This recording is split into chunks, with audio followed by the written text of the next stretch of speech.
अध्याय 4 समांतर श्रेणी अरिथमेटिक प्रोग्रेशन संख्याओं के पैटर्न। नीचे दी गई संख्याओं को देखिए 2, 4, 6, 8, 10 और इसी प्रकार आगे। क्या आपको इसमें कुछ निश्चित क्रम अथवा पैटर्न दिखाई देता है? इसमें प्रत्येक संख्या अपने से बाद की संख्या से 2 कम है। इसमें प्रत्येक संख्या 2 की क्रमवार गुणज है। 2 को 1 से गुणा करने पर 2, 2 को 2 से गुणा करने पर 4, 2 को 3 से गुणा करने पर 6 और इसी तरह आगे। इसमें पहली संख्या 2 को 2 गुना करने पर दूसरी संख्या 4, दूसरी संख्या 4 का 1.5 गुना करने पर तीसरी संख्या 6 मिलती है। आप देख सकते हैं कि जॉन के पैटर्न में प्रत्येक संख्या के लिए अलग अलग नियम होगा, जबकि सलमा और मोहन के पैटर्न में एक ही नियम से सभी संख्याएं बनेंगी। अब आप नीचे दी गई संख्याओं को देखिए 6, 11, 16, 21 और इसी प्रकार आगे। आप कह सकते हैं कि इसमें पहली संख्या को छोड़कर प्रत्येक संख्या अपनी पिछली संख्या में 5 जोड़ने पर मिलती है। क्या इनमें कोई और भी पैटर्न मिल सकता है? नीचे संख्याओं के कुछ और उदाहरण दिए जा रहे हैं। पहला ऋण 5, ऋण 7, ऋण 9, ऋण 11, ऋण 13 और इसी प्रकार आगे। दूसरा 4, 9, 14, 19 और इसी प्रकार आगे। तीसरा 3, 7, 11, 15 और इसी प्रकार आगे। श्रेणी क्या है? इनमें आप देख सकते हैं कि प्रत्येक श्रृंखला की संख्याएं अपने से पिछली संख्या से एक निश्चित मात्रा में घटती या बढ़ती है। पहली श्रृंखला में संख्या 2 से कम हो रही है, जबकि दूसरी में 5 से और तीसरी में 4 से बढ़ रही है। ऐसी संख्या श्रृंखलाएं जिनमें क्रमिक संख्याओं के बीच एक निश्चित संबंध हो श्रेणी कहलाती है। करके देखें। नीचे दी गई संख्याओं की प्रत्येक श्रेणी में क्या पैटर्न है, पहचान कीजिए। पहला 4, 10, 16, 22 और इसी प्रकार आगे। दूसरा 0, 3, 6, 9 और इसी प्रकार आगे। तीसरा ऋण 1, ऋण 3, ऋण 5, ऋण 7 और इसी प्रकार आगे। समांतर श्रेणी। आपने देखा कि ऊपर दी गई श्रेणी में पहले पद के बाद प्रत्येक पद अपने पिछले पद में एक निश्चित संख्या जोड़कर प्राप्त किया जाता है। संख्याओं की ऐसी श्रृंखला समांतर श्रेणी अरिथमेटिक प्रोग्रेशन या एपी कहलाती है और यह निश्चित संख्या समांतर श्रेणी का सार्वंतर कॉमन डिफरेंस कहलाती है। सार्वंतर धनात्मक, ऋणात्मक या शून्य हो सकता है। आइए इस समांतर श्रेणी पर विचार करें। 8, 13, 18, 23 और इसी प्रकार आगे। इस श्रेणी का प्रथम पद 8 और दूसरा पद 13 है। तीसरा पद 18 और चौथा पद 23 है। प्रत्येक पद में 5 जोड़ने पर अगला पद मिलता है, इसलिए इस समांतर श्रेणी का सार्वंतर 5 है। उदाहरण 1 समांतर श्रेणी ऋण 7, ऋण 11, ऋण 15,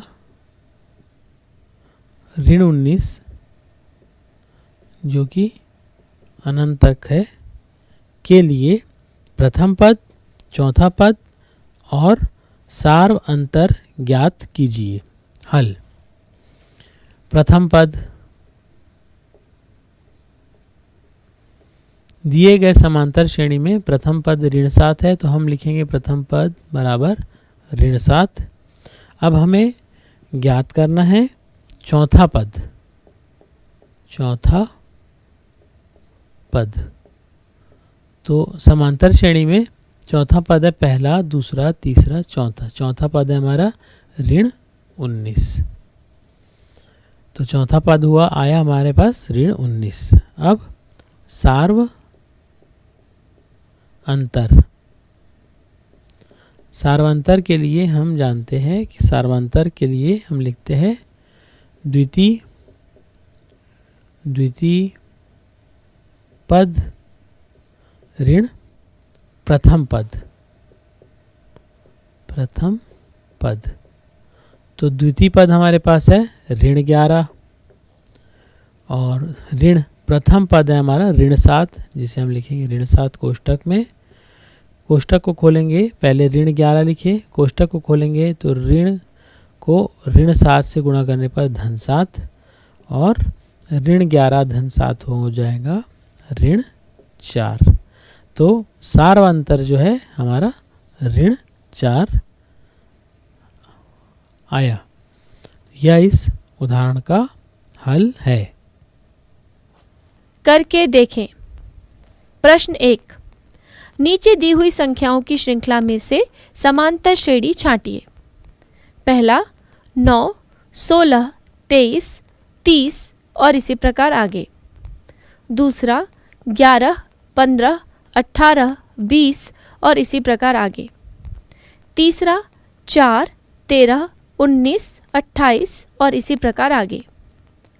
चौथा 0, ऋण 3, ऋण 6, ऋण 9 और इसी प्रकार आगे। पांचवा 2, 2, 2, 2 और इसी प्रकार आगे। छठवां 9 सही 1/7, 7/7, 9/7, 13/7 और इसी प्रकार आगे। प्रश्न 2, दी हुई समांतर श्रेणी के लिए प्रथम पद और सार्वंतर लिखिए। पहला 9, 12, 15, 18 और इसी प्रकार आगे। दूसरा 2, 8, 14, 20 और इसी प्रकार आगे। तीसरा 3, ऋण 2, ऋण 7, ऋण 12 और इसी प्रकार आगे। चौथा ऋण 5, 2, 9, 16 और इसी प्रकार आगे। पांचवा 0.4, 0.9, 1.4, 1.9 और इसी प्रकार आगे। छठवां 5, 5, 5, 5 और इसी प्रकार आगे। सातवां 1/3, 5/3, 9/3, 13/3 और इसी प्रकार आगे। आगे के पद ज्ञात करना। नीचे एक समांतर श्रेणी दी गई है। 3, 10, 17 और इसी प्रकार आगे। क्या हम इसके आगे के पद पता कर सकते हैं? सोचें इस समांतर श्रेणी का अगला यानी चौथा पद कैसे ज्ञात करें। तीसरे पद यानी 17 में 7 सार्वंतर जोड़ने पर 24 मिलता है। यही इस श्रेणी का चौथा पद है। अब आप इस श्रेणी के अगले 4 पद यानी 5वें, 6ठे, 7वें, 8वें पद लिखिए।